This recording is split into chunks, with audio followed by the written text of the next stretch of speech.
Welcome to the Stockman Grassfarmer YouTube channel. Today, we're diving into one of the most essential aspects of managing your farm, fencing. This video is part of the Stockman Grassfarmer podcast series, Regenerative Wisdom, where we explore advanced regenerative agriculture and grazing management practices straight from the Stockman Grassfarmer magazine.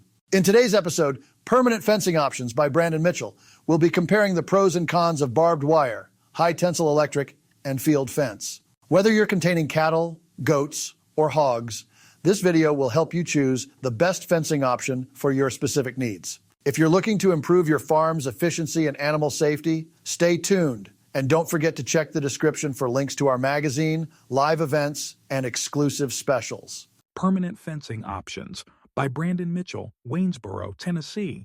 During my time as an extension agent, I met several people who had just moved into the county.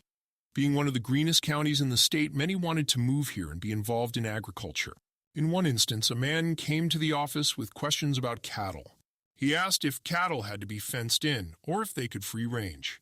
I shared that by law, we are required to keep our livestock inside a fence. And even if that were not the case, it would be dangerous for both the cattle and cars roaming the roads. Granted, some of the fences I've seen only hold livestock in with imagination.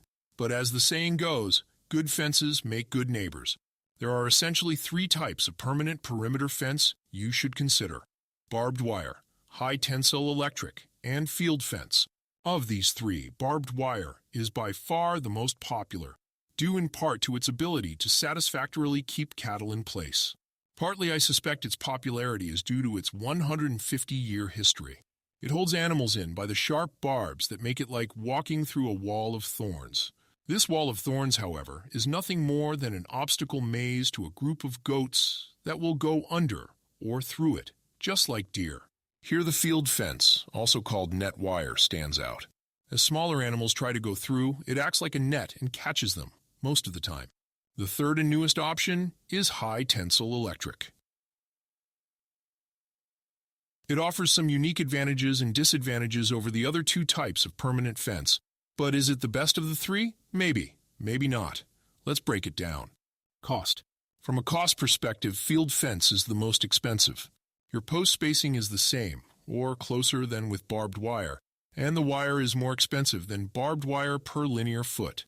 The cost associated with high-tensile electric is a bit more challenging. If you build a traditional fence with wood corners, T-posts, and insulators on everything, it can be just as expensive as barbed wire, sometimes more. Even if you utilize some of the newer types of fiberglass posts with recommended spacing, costs can be even higher. But in many instances, high-tensile installation can be cheaper, especially where level ground and straight fence rows allow you to space posts up to 30 feet apart. The high-tensile fence also becomes cheaper when considering maintenance. When a limb falls on barbed wire or field fence, you usually have to repair or replace a section of fence.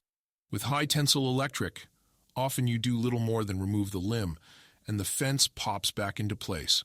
Species contained.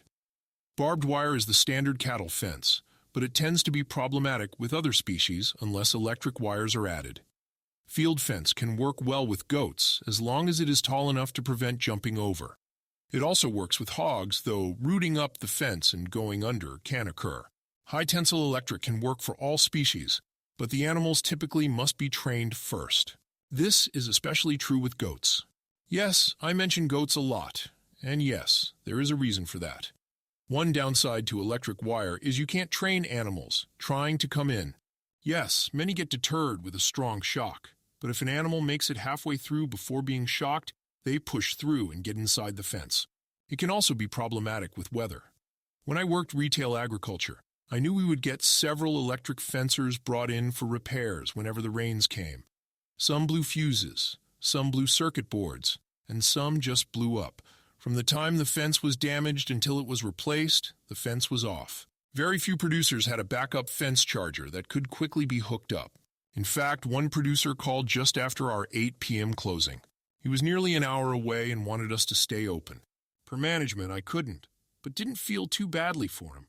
The storm that had knocked out his fence charger occurred 3 days prior, and he had just gotten around to checking the fence. Size of property. When you have large unbroken acreage, high-tensile electric shines. The wire can be stretched tight over a long run, and a powerful fence charger can provide an adequate shock for several miles. If the farm is broken up into much smaller disconnected paddocks, it may require multiple fencer chargers, one for each field. It may also include batteries for each charger.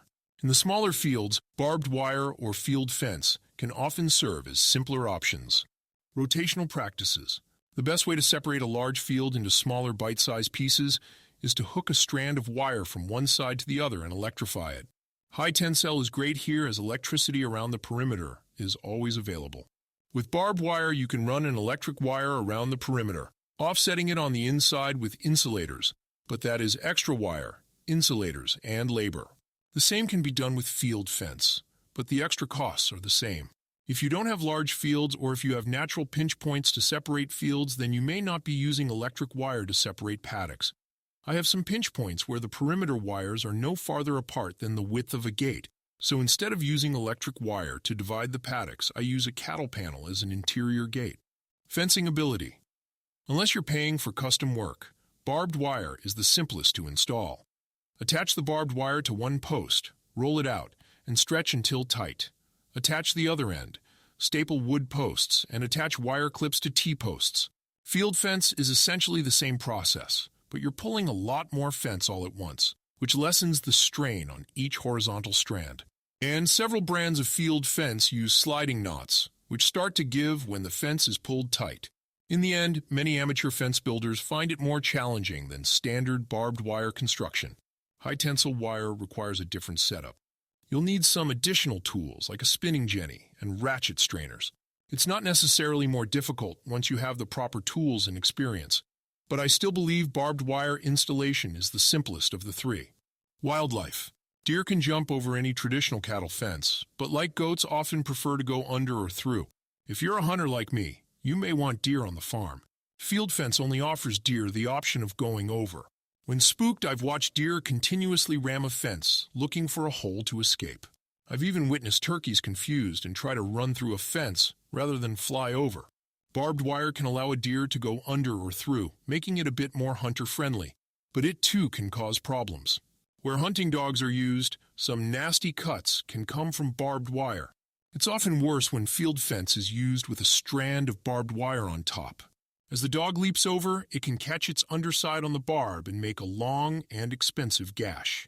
In fact, I've been part of discus scions with pheasant hunters in the UK, and many of them are in favor of banning barbed wire altogether due to the damage it does to their dogs. They typically prefer smooth electrified wire for this reason. Smooth wire isn't just better for dogs. I've watched video footage of deer herds running into high-tensile fences. The fence was knocked over due to the excessive force, but it sprung back into place, all without injuring the deer. So which fence is best? While I may seem to favor one over the other, I personally believe they all have their place, and in fact I have used all three in different areas of the same farm. What one son prefers may not necessarily mean it is the best option for you. This can be dictated by state laws regarding legal perimeter fences, but it can also be affected by existing fences, dilapidated or otherwise, fencing skills, topography and shape of the farm, proneness to storms, and the species of livestock you plan to contain. Putting all of that knowledge together, you can determine which type of fence will work best for you. You may even find, like I did, that there are places for all three. Brandon Mitchell has worked as an extension agent and now an agricultural teacher. Thanks for watching. We hope you found today's video on permanent fencing options helpful. If you want to dive deeper into regenerative farming practices, be sure to check out the links in the description for our monthly magazine, live events, and the latest specials. Don't forget to like, subscribe, and hit the notification bell so you never miss an update from Stockman Grassfarmer. See you next time.